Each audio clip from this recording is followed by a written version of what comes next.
Hi, Susan McNeil here, writer filmmaker. Welcome back to my vlog. So before I get into today's topic, I just want to give a quick shout out to Mommy. Happy birthday, Mom. December 7th. Today is her birthday. So thank you, Mom, for everything you've done for me this year, especially with baby. I cannot say thank you enough. You've been so perfect. And believe it or not, you inspired me to write a blog about moms. So I know when we say mom, there's different things that pop into different people's heads. So for me, it will be in the blog. Yeah. So those of you know that I also write blogs, and I think next week that will be the topic I will discuss my blogs at length. So check it out. I will send links to all my blogs. So yeah, let me quickly jump into today's topic. As those of you that know me know, I am a reader. So this year I feel like I didn't even read enough, but turns out with the stack you're about to see, I actually did. So I was pregnant beginning of the year, and I don't know, something in me just knew that once baby comes, I will not be able to read again. So I was like reading incessantly right until I had her. So I don't even have like a bunch of the books I read this year. I don't even have it with me because I moved. I'm currently in South Africa, moving from Nigeria. I think I left some of the books with some friends that I'm still expecting. But yeah, my things are everywhere. But then a blessing is that being back in mom's house, the house I grew up in, I have a lot of books that I read in high school. Like literally, a carton of 100 books I counted that I left behind. So I think I will, in future topics of books I'm reading, I will back date some of them and like some of the highlights of good books I read in the past. So yeah, so let's begin. Oh yeah, I don't have my nerd glasses today because I don't have that energy. I instead got dialed up for this. But anyway, all right. So jumping in. Okay, yeah. Sorry. One more thing. I know normally in previous book vlogs, I've always said, okay, I usually read fiction, non-fiction, and a book of poetry. But somehow, beginning of this year, I just have not been able to read non-fiction. Even from the last vlog I did on the topic, there were some books I said I was currently reading, and I'll let you know about it. Yo, it didn't bother, man. I don't know. Maybe it's the pregnancy and just having to deal with baby. That I don't know. I haven't really touched non-fiction this year, so yeah. Anyway, so we'll start with fiction and then poetry. So fiction, the first one, The House with the Clock in Its Walls. Yeah, I know what it is. Look, it is a children's book. So frankly, the book was written a while ago, and I honestly didn't enjoy it. But then before I read it, I just kind of knew I preferred the movie, and honestly, the movie was so great. It was, you'll never hear me say this, but yeah, it was better than the book. So I encourage reading all the time, but if you skip this one and watch the movie, it's okay too. Sorry, author. Okay, but my next one, Bridge to Heaven by Francine Rivas. Oh my gosh. So Francine is actually one of my top, like for the longest time, she was my favorite author. I think now she's top three. But one thing I love about Francine Rivers is that I've never picked up a book by her and didn't like it. Like I've read at least close to 15 books. I've read all the books she's written with the exception of I think two, which I actually no, with the exception of three, and two of which I have. I'm getting the third one. So yeah, this book, man, I've never been so upset. One of the characters, oh my goodness, like, oh, I don't want to spoil it because it's such a good book, and I'll encourage you to read it. But yeah, like, man, I was so upset with the character. A lot of them, and just, yeah, yeah, I don't know how else talk about it without spoiling it, but yeah, but it's a really interesting book. Like I said, Francine Rivers is amazing. She just writes perfect work. Then the next one is The Mercy of Thin Air. I won't lie, yo, I got stuck on this one. So what had happened was, remember I said I read a lot of books this year that I don't have to show you. Then this one I read just like as I was entering the 9th month of pregnancy, and then I was like maybe here into the book when I had baby, and that was it for me, y'all. From May till I think I finished this book in October, y'all. Like, oh my goodness. See, not that the book was boring or anything. It just was. It was what it was. It was kind of dry. I think it will let me quickly skip ahead with the stack right here. Before, when I was entering the ninth month of my pregnancy, this was a book I actually picked up. It's called The Darkest Shade, and it's actually a collection of short stories. That was what I did most of this year. I instead of reading novels, I was just reading a lot of collection of short stories.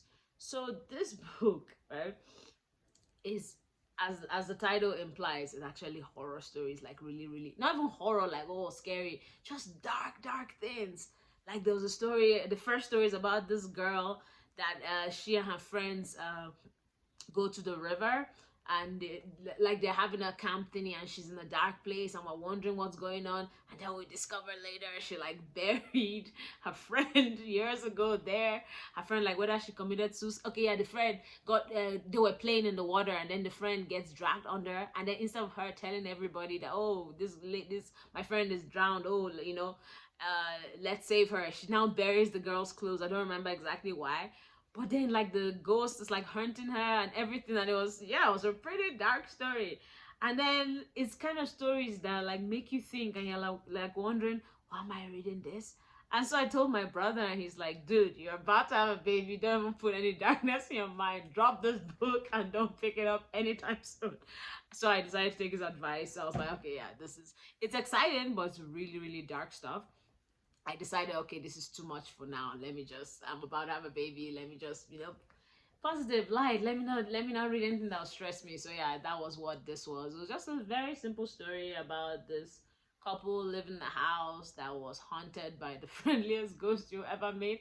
And then you now learn that she was actually the main character's grandmother's friend in the 20s. Yeah, it's not as complicated as it sounds. Trust me, it was just a normal, simple book. I mean, I was reading this book for like literally 6 months, so I would say it's not, it wasn't bad. It was just there. It was just there.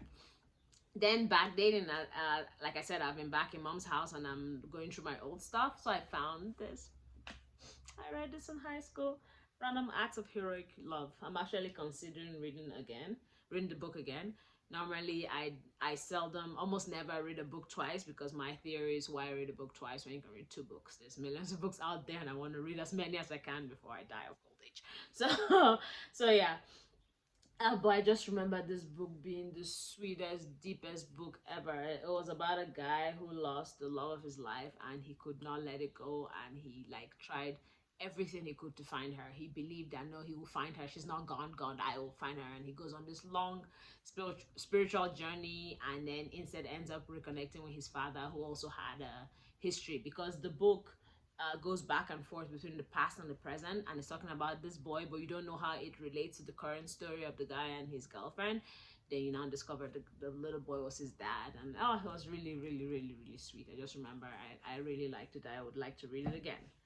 The same goes for this one, The Pure Land. I read this also in high school, and I remember really, really, really, really loving it.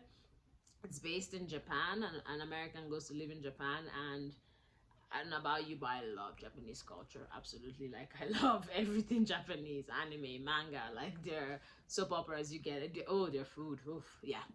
I love Japanese culture. So I think that's what got me into it. And then it was just about him, and even though he was a white man, he blended very well into the culture. And then he even, I don't remember if he got married, but I know he had a son who was half Japanese, half American. And he could not, for the life of him, blend into the culture, and the dad did not understand that, why are you so different? And I remember the boy said a line that I will never ever ever forget. He said, I am what I am and what life has made me. And the fact is that he was mixed race, and he's not white, he's not Japanese, and he could never fit into both worlds. And that was something his father could just never understand. But yeah, it was a really, really good book. It's also the one, it's a second book I would want to read again. So those are the only two books I would try and read again out of my stack. But yeah, so yeah, that's the fiction. I will definitely talk about the others when when I find those books later. So I guess with nonfiction, I mean, this is technically a nonfiction. I found this book, exclusive bookstore here in South Africa was doing some massive sale where they were selling each book for 50 rand, and I had to go, but I had a 300 rand budget, so yeah, I stuck to it. But yeah, this was one of the books I bought. So it's a prayer book essentially, Illuminata. it's something I would not have picked before, because I mean, I'm like, just pray. Why would you need a book to pray? But I don't know, this year has been complicated. Maybe, like I said, with having a kid and everything. So it just has, like, what I like about her writing, she writes so poetically. So it actually feels like you're reading a book of poetry, the way she writes. And then the prayers are so specific. Like, let me say, in the table of content, there's prayers for the day, prayers for your family, prayers for like your body, prayers for health. And then there's even deeper stuff like prayers for if you've been like sexually violated, prayers for like if you've been abused, prayers for, you know, the African Americans, Native Americans. Like, oh my goodness, it's so, so deep. Like, I've gone through the book over and over and over and over. I just recently finally put it back on the shelf. I'm like, okay, now you've prayed this prayers 100 times, God has heard you. So yeah, no, I really, really enjoy it, and I would recommend it any day. I want to find more things by her, Marianne Williamson. I think it was written in 1996, and I think it's still applicable. She talked then about how she feels like the world is moving away from being prayerful, and how we need to get back to prayer. And I'm like, in 1996, try 2022. Oh my, we so need prayer. So yeah, I would recommend it any day. It's a really, really good book. So yeah, this year I've been reading a lot of poetry, like lots and lots. In that book sale I mentioned, I mostly bought, this was the only non-poetical book I bought. I bought like stacks of books of poetry. So fun if I met another mother who just had a baby, like her baby's about the same age as mine, and then she said the same thing, that even though she's an avid reader normally, she's not been able to read any books but only poetry books. And I think it makes sense because you don't have the time and you don't have the mental energy. So reading just poetry books have been helpful. So quickly, here are a few of the ones I've read. This was a very, very good one. Mouthful of Forevers. Like, oh my goodness. Like, not everything she wrote in it, it has nothing to do with my current life. Like, it has nothing that I should be able to connect to right now, because she wrote about like exes and ex-lovers and everything. But she's so real. She's so visceral. She's so gritty. I absolutely love the way she writes. Like, man, I got into this book, I could not put it down. Her poems are deep. And I know a lot of people are just like, you know, poetry, most of the time you can't connect, you can't, it's just like, I know what you're talking about. Not her. She writes in plain English, in plain words. Like, she's so, so real. I love her so much. Oh my goodness, I can't wait to read other things by her. She's so cool. Yeah. Then the next poetry book I read was this one, Remnants, Restante, Reste. So just as the just as it implies, it's poems in English, Afrikaans, and German. I don't know which between the two is Afrikaans and German, but all I can tell you, y'all, I only read the English parts because I was just skipping. So I actually went through this book pretty fast, pretty much only reading 1/3 of it. So a lot of the poems, you know, she'll write them in English and then repeat them in the other languages. But some of them, she just writes in the language, and I'm like, yeah, I don't know why you did that. But she explains why she did that, because she speaks all three languages fluently. She's a white South African, so she's Africana, but then she also speaks English fluently. And she married a German guy and lived in Germany for many years, so she also speaks German fluently. So she's saying that her life, since she's such a part of all three cultures, she can't like separate. So when she thinks in all three of these languages, so when words come to her, they either come to her in English or in German or Afrikaans, and so she has to write, you know, from her own truth. And it made a lot of sense. Like, for instance, her childhood growing up in a very Africana world, it won't make sense for her to write about those things in English, because that's not the English side of her. Then her college days and all those stuff were in English, so that makes sense. And then how her life in Germany and her husband, they make sense in German. So I understood, but yeah, the English parts were very interesting. So I assume if I spoke the other two languages, it would have been interesting too. But yeah, I would recommend it. She's a cool person too. So yeah, it was just interesting to skip most of the book. But yeah. Then the last one for poetry is this one, Summer Requiem. Yeah, I think the guy is Indian. Yeah, I will not lie. I did not know most of what he was talking about. I'm like, oh, okay, cool. Most of them was just like, But one thing I will give him credit for, he's very visual, and a lot of the things I could see what he was talking about. I didn't fully get it, but I'm like, yeah, cool. read it. You might like it more than I did. It's just there. Heck, it's better than the one that I'm currently reading, which I did not even add to the stack. But yeah. So yeah, then I'm almost done, y'all. Just quickly, the book I'm currently reading, Children of Virtue and Vengeance, is the second book by Tomi Adeyemi. She wrote the famous Children of Blood and Bone. She was 23 years old at the time. She's a Nigerian, and then this it's based in Nigeria, but a fantastical, epic Nigeria. If Nigeria was a fantasy, yeah. So yeah, the first one I remember, it was tough. A lot. I was in America at the time, and a lot of my friends, and I was in the book club at the time, and they enjoyed it because they could get into the fantastical world.